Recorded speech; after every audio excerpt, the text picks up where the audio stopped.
Welcome to Penrose Learning, where we make understanding easy. You start by eliminating the simple causes.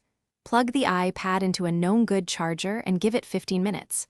Once it's powered, perform a force restart. Press volume up, then volume down, then hold the top button until the Apple logo appears.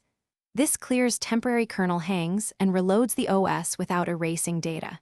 If you see a progress bar, let it finish. If the screen still won't change, move straight to recovery mode steps with a computer to avoid data loss. Once done with the basic restart, use a computer to escalate. Make sure iTunes or Finder is updated, then connect the iPad while performing the force restart sequence to enter recovery mode. Your computer will detect the device and offer update or restore. Choose update first. This reinstalls iPad OS and preserves your apps and data. You do this because many freezes are caused by corrupted system files that an over-the-top reinstall can repair without wiping settings.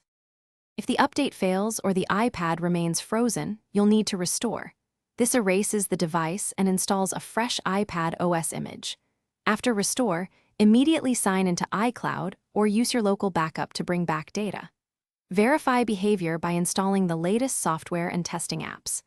One key troubleshooting tip: if the computer doesn't detect the iPad, swap cables and USB ports or try another computer. Many detection issues are simple hardware connectivity problems rather than